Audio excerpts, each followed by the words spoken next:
제 145편 다윗의 찬송시.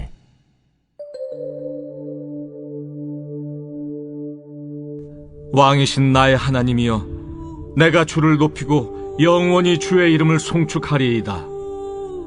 내가 날마다 주를 송축하며 영원히 주의 이름을 송축하리이다. 여호와는 위대하시니 크게 찬양할 것이라. 그의 위대하심을 측량하지 못하리로다. 대대로 주께서 행하시는 일을 크게 찬양하며 주의 능한 일을 선포하리로다. 주의 존귀하고 영광스러운 위엄과 주의 기이한 일들을 나는 작은 소리로 읊조리리이다. 사람들은 주의 두려운 일의 권능을 말할 것이요, 나도 주의 위대하심을 선포하리이다. 그들이 주의 크신 은혜를 기념하여 말하며 주의 의의를 노래하리이다. 여호와는 은혜로우시며 긍휼이 많으시며 노하기를 더디하시며 인자하심이 크시도다. 여호와께서는 모든 것을 선대하시며 그 지으신 모든 것에 긍휼을 베푸시는도다.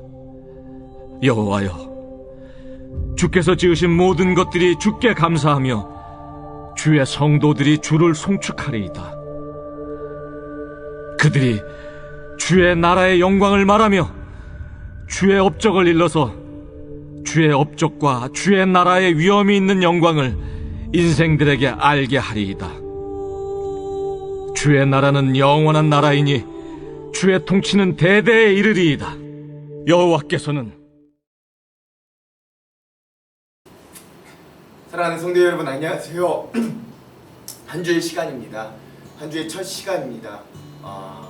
우리에게 좀 추운 날씨가 계속되고 있지만 또 코로나도 여전하지만 그럼에도 불구하고 이 한 주도 이 말씀을 통해 우리가 또 말씀으로 떠날 여행을 기대하면서 함께 이 짐을 뿌리면서 또 우리가 새로운 소망과 희망을 갖게 되기를 소망합니다. 우리가 지금 계속해서 좀 이 떠날 여행 채비를 좀 하고 있는데요. 첫 번째, 이 성경을 우리가 왜 읽는가, 도대체 왜 읽어야 되는가 우리가 먼저 좀 살펴보았고요. 두 번째, 그렇다면 이 성경에서 우리가 좀 찾아야 되는 보물, 주인공은 누구인가? 바로 예수 그리스도구나. 이 성경의 주인공은 예수님이시구나. 일일이 성경을 다 대조해 가면서 또 다 얘기도 못했습니다. 제가 이제 읽어가면서 또 등장할 때마다, 그 보물들이 등장할 때마다 여러분들에게 말씀드릴 거예요. 정말로 우리가 찾아야 되는 보물은 예수 그리스도 주인공이시구나. 이런 것들을 우리가 두 번째로 짐을 쌌다면, 오늘 이 세 번째 주제는 뭐냐면, 우리가 이 성경을 읽으면서 그래서 우리가 집중해야 될 관점, 성경이 읽어지네를 쓰신 이해실 사모님은 우리가 써야 될 안경, 이렇게 또 이야기를 하셨거든요. 그러니까 3D 영화를 보려면 3D 영화에 맞는 안경을 봐야 제대로 보이듯이, 오늘 우리가 이 성경을 읽으려면 이 성경을 읽을 수 있는 어떤 구조, 틀, 프레임, 이런 것들을 또 우리가 좀 가지고 보면 훨씬 더 이해가 잘 될 수 있다. 도움이 되는 프레임, 도움이 되는 안경이 무엇이 있는가, 우리 이것들을 좀 오늘과 내일에 걸쳐서 또 한번 살펴보려고 합니다. 그래서 우리가 첫 번째로 좀 집중해야 될 관점, 우리가 성경을 읽으면서 집중해야 될 관점들을 나눌 텐데요. 오늘은 첫 번째로 이 성경에서는 누가 주인인가, 때론 누가 왕인가, 이것이 오늘 우리들에게 굉장히 중요한 관점입니다. 성경 구약에서부터 신약을 끝까지 읽을 때 이 내용, 이 인물들, 여기에서 누가 주로 일하고 누가 주권을 가지고 누가 실권을 가지고 여기에서 정말로 일을 하고 있는가, 이걸 한번 잘 살펴볼 필요가 있습니다. 성경은 그 맥락이 굉장히 중요하기 때문에 그래요. 그래서 이 주제는 성경이 읽어지는, 앞서도 말씀드렸듯이 이해실 사모님도 굉장히 중요한 주제라고 말씀하셨고, 또 우리 거의 공식적인 특강 강사나 다름없는 우리 김영공 목사님께서도 아주 중요하게 말씀하시는 주제입니다. 글을 쓰시던 이야기를 하시던 굉장히 중요한 주제입니다. 그리고 저는 그래서 성경이 읽어지네나 또는 풍성한 삶의 기초라는 책에 이러한 주제들을 많이 참고하기도 했음을 또 여러분들에게 알려드리기도 합니다. 근데 여러분, 사실 이 두 분이 뭐 이런 것들에 대해 유명해서 그렇지 꼭 이 두 분을 말하지 않았어도 원래 이 성경을 읽다 보면 우리가 아주 큰 하나의 주제 질문을 하게 되는데 그게 바로 오늘 우리의 주제인 야 여기서 과연 주인 왕은 누군가 하는 질문을 하지 않을 수 없습니다. 이 성경이 말하는 큰 주제들을 찾는 모든 사람들은 이 질문에서 결코 자유할 수 없고 우리를 멈춰 세우고 그렇다면 지금 이 상황에서는 누가 통치하는가? 누가 이 상황에 주권을 쥐고 있는가? 심각하게 물어볼 수밖에 없어요. 그런데 이러한 질문은 꼭 성경을 읽을 때만 작동하는 것은 아님을 여러분 우리가 쉽게 이해할 수 있습니다. 여러분 가정하여서 생각해보면 우리가 가정에서 이 부부가 부부싸움하는 이유 중에 하나가 뭐예요? 뭐 누구 한 명의 명백한 잘못이 있는 경우를 제외하고라도 일반적으로 부부가 다투는 이유는 서로 주도권을 잡고 상대방에게 나의 주장, 나의 고집, 나의 생각을 관철시키기 위해서 싸울 때가 상당히 많아요. 그렇지 않고 안 싸우시는 분들은 존경하고 또 존경합니다. 예, 존경합니다. 뭐 어렸을 적 형제 자매 관계에서도 마찬가지죠. 그리고 직장에서 같이 일하는 사람들과의 관계에서도 뭐 더 넓게는 정치의 영역에서도 아니면 더 넓게 국제 관계에서도 우리의 주된 관심사는 뭐예요? 누가 지금 실세냐? 누가 지금 주도권을 잡고 있느냐? 누가 진짜 힘을 그 뒤에서 발휘하고 있느냐? 이게 우리의 주된 관심사잖아요. 자, 그럼 그 질문을 우리가 성경을 읽을 때도 한번 해보자는 거예요. 과연 이 성경에서 나오는 이 이야기들을 이끌어가는 실세가 누구냐? 이 일을 앞서 나타나 진행시키는 사람들은 누구이고 일어난 사건들은 무엇인데 이 모든 것들을 운행하고 뒤에서 조정하고 예비하고 이루시는 분이 과연 누구냔 말이죠. 즉 그 무대에서의 실세, 주인, 왕, 진짜 실세, 진짜 주인, 진짜 왕은 누구냐는 거예요. 성경의 전체 내용은 그래서 여러분 하나님께서 자신이 창조하신 이 지구, 이 세상 가운데 하나님의 나라를 만들어가는 과정이라고 해도 과언이 아닙니다. 자, 제가 다시 한번 말씀드릴게요. 성경 전체가 어떤 내용이라고요? 이 성경 전체가 하나님께서 자기가 만드신 지구, 이 세상 가운데, 이 온 우주 가운데, 이 세상 가운데 하나님의 나라를 만들어 가시는 과정을 쭉 담은 책이 성경이라고 해도 과언이 아니라고요. 자, 그러면 상식적으로 이런 질문을 하게 됩니다. 아니 하나님께서 이 지구와 또 이 우주도 만드셨는데 만든 사람 그 창조자가 원래 주인이고 왕 아닌가? 근데 뭘 또 그 안에서 다시 자기 나라를 만들어 원래 주인인데? 뭐 이런 상식적인 질문들이 일어나야 돼요. 예, 맞습니다.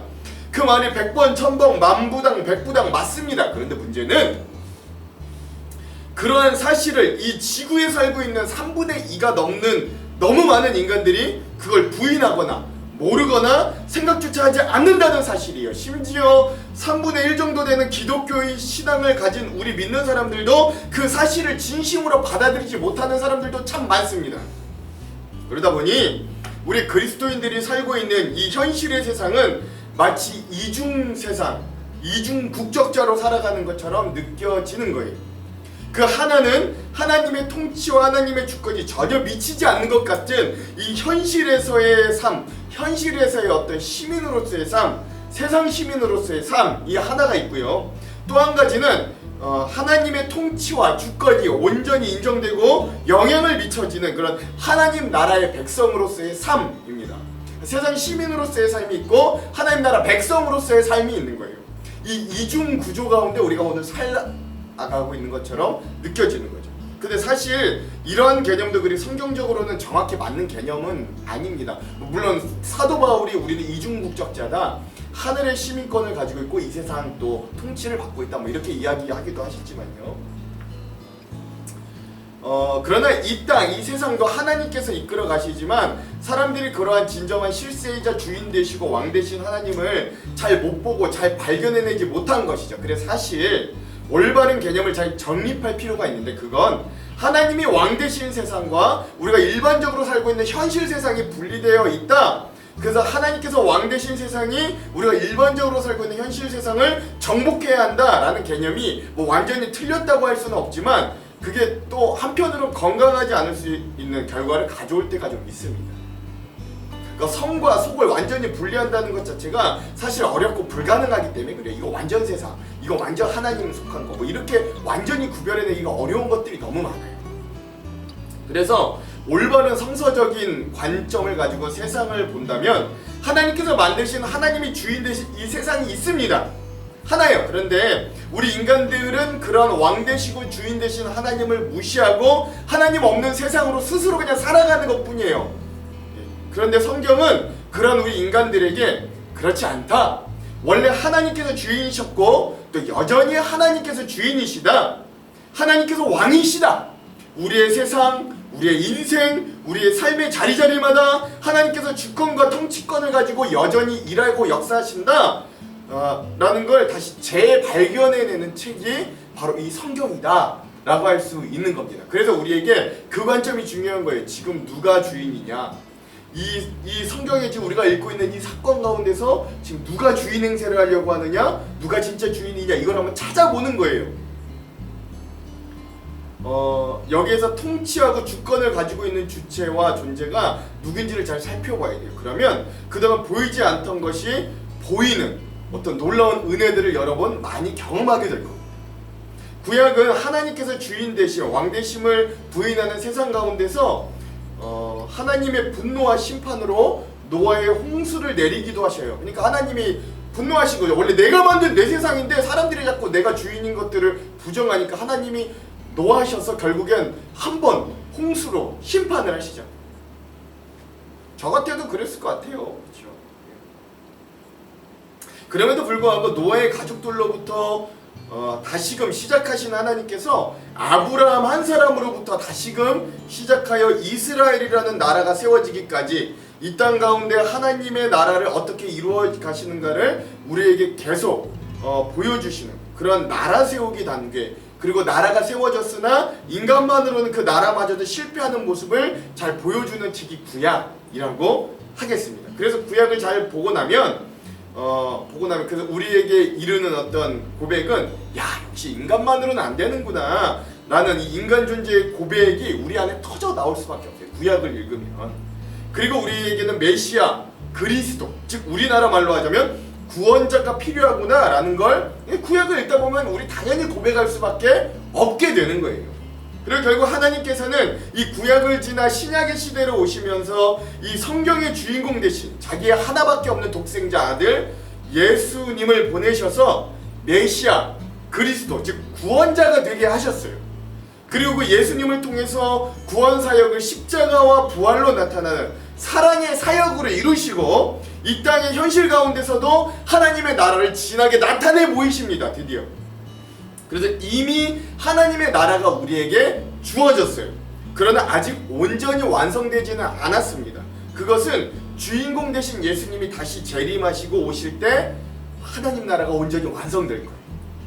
그래서 성경은 이러한 주제, 누가 주인인가, 누가 왕인가, 여기는 누가 실세로 영향력과 주권을 행사하는가를 끊임없이 물어보고 질문해보면서 읽어가야 되는 책이에요. 그냥 아무 생각 없이 읽는 게 아니라, 그러다 보면 우리는 이 성경의 이야기들을 통해서 때론 인간이 주인과 왕이 될 때 어떤 일들이 일어나게 되고 하나님께서 주권적으로 역사하실 때 어떤 일들이 얼마나 크고 위대한 일들이 일어나게 되는지를 보게 될 것이라. 그래서 우리가 성경을 읽으면서 그런 하나님의 나라와 통치와 주권을 함께 발견해가는 시간들이 되어보기를 소망해봅니다.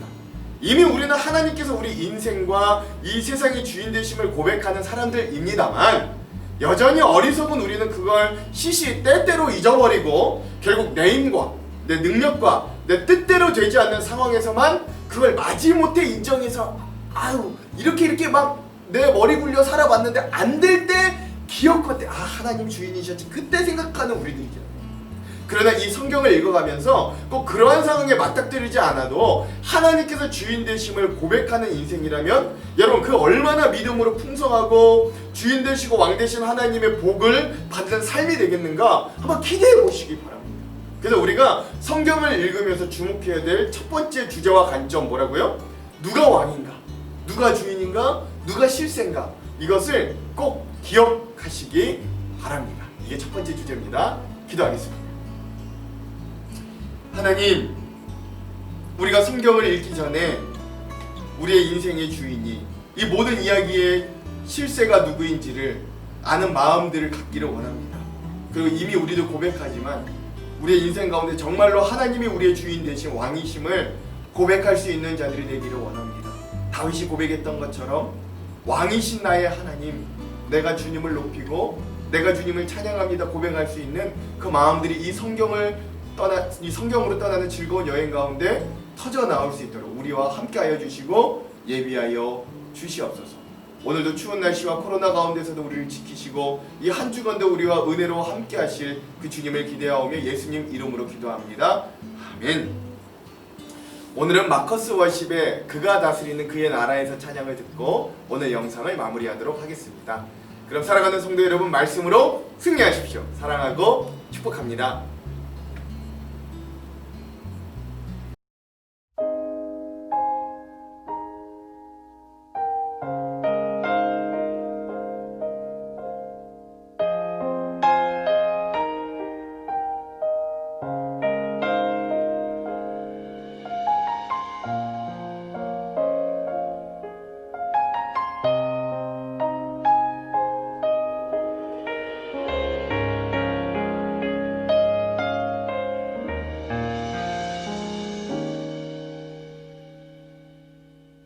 하나님 나라는 어떤 곳일까? 아픔과 슬픔이 없는 나라인가요?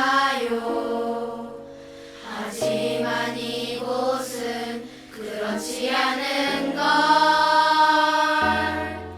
하나님 나라에 살고 싶어요.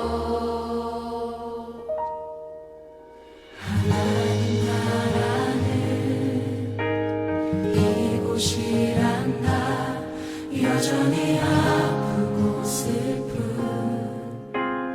일이 있지만 행복과 기쁨이 여전히 있는 것. 우리가 하늘과 땅의 통로야. 이 땅에서 하늘 뜻을 품고 사는 자들, 믿음으로 하늘 뜻을 보여주는 자들, 보내어진 자리에서 동참하는 자들, 믿음으로 주님 보길 소망하는 자들. 하나님이 세상을 지으사 회복하고 통치하시네. 주님이 이곳에 나타나오시는 날 세상과 우리는 완전하게 땅에서 하늘 뜻을 품고 사는 자들, 믿음으로 하늘 뜻을 보여주는 자들, 보내어진 자리에서 동참하는 자들, 믿음으로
변할 거야.